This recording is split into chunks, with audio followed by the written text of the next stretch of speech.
And we're back. All right, so we were just talking about GABA and how he brings down the party.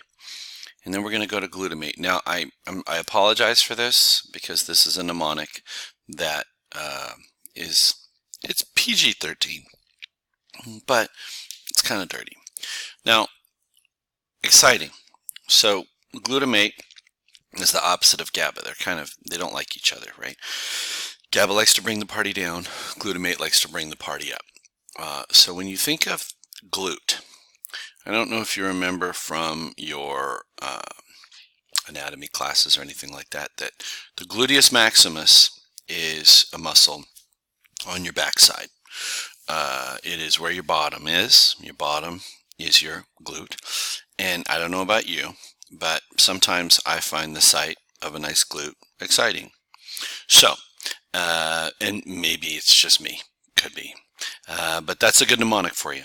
So anything that excites, again, long-term potentiation here, anything that excites, anything that creates activity, uses glutamate. Glutamate can cause migraines, too much activity, epilepsy, too much activity, brain damage after a stroke. What will happen is glutamate is really just sent out there and it can cause damage to the brain. And ALS, which is better known as Lou Gehrig's disease. So if you don't have enough glutamate, you can get ALS, arterial lateral sclerosis, Lou Gehrig's disease. And if you have too much glutamate, PCP, if you've ever heard of PCP or angel dust, I don't know if it has another name now, but PCP creates this weird kind of excitation where people will do crazy stuff. They will think they can fly, they will jump out windows, they have this superhuman strength because they just have so much energy going through their bodies that it will often take 5, 6, 7 police officers just to bring them down. So glutamate causes excitation. So GABA brings the party down and glutes bring the party up. Excuse me. And then last we have endorphins. Now here's a mnemonic for endorphins. So again, write down all these mnemonics. Officer GABA. Glutes are exciting. And then endorphins. There are 2 words here that go together. So endo means within. And you think of an meaning in. Exo means out. So like exogenous, endogenous. So endo means within. So go ahead and write that down in your margin.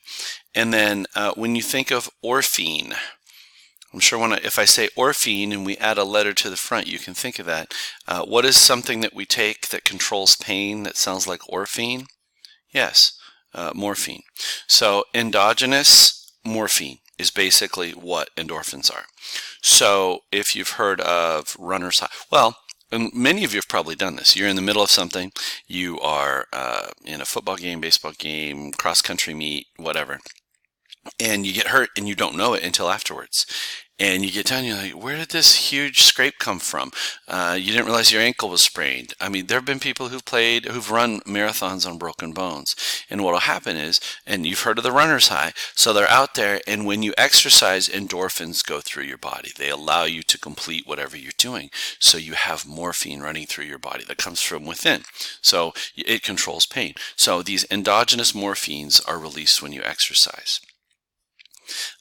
One of the problems is if you take opiates like morphine, you are going to have, what will happen is the morphine replaces the endorphins in your body, so your body stops producing as many endorphins because it doesn't need them, and then you take away the morphine, and there's just not enough endorphins. So you can lack them from having too much opiates. And this is the opioid addiction. I mean, when you think about, I mean, this is kind of an aside, but when you think about why people are taking so many opiates, what is the pain? Yeah, some of them are having physical pain, but I think a lot of it is a mental pain. The idea that we can take away this pain. Oh, that reminds me of a study that they did where they realized that Tylenol can take away people's sense of heartbreak. Isn't that weird? When you think of Tylenol, you think of taking away physical pain. But what they found is it reduced people's, and they did a double-blind trial with a placebo and all that stuff. What they found is that Tylenol reduces emotional pain the same way that it reduces physical pain. So I thought that was really interesting. So you think of any type of opium, any type of heroin, all those opioids that are going around out there, morphine, methadone is used to replace heroin. You can go to a methadone clinic and you can just basically take one pill a day and it replaces the heroin addiction. We'll talk about that more later. Okay, so to review, you get rewarded with dope, and it's voluntary motor control. Serotonin is a woman who makes you very happy, and lack of it can lead to depressive tendencies. The EpiPen, and remember the EpiPen is adrenaline, and adrenaline creates your fight or flight. Acetylcholine, the ACE bandage, it's for a lot of voluntary muscle movement. It's just so literally so your muscles can move. I take that back. Let's not say voluntary muscle movement.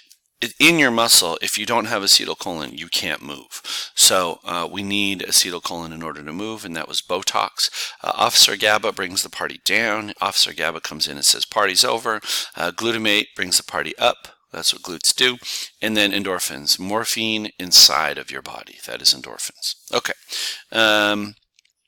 This is where I would like Ms. Schaubold maybe to take you to a little game right here. I gave her the link. It's kind of fun. Here's what I want you to do. It's created like a questionnaire, and I don't want you would, if you're going by yourself, you would answer the questions as if you were you. You know, which neurotransmitter are you? Kind of like which Hogwarts house are you or whatever. But what I'd like you to try to do as a group, I would like you to try to answer as if you are a few of these neurotransmitters. So I want you to answer the questions so that at the end you can get serotonin.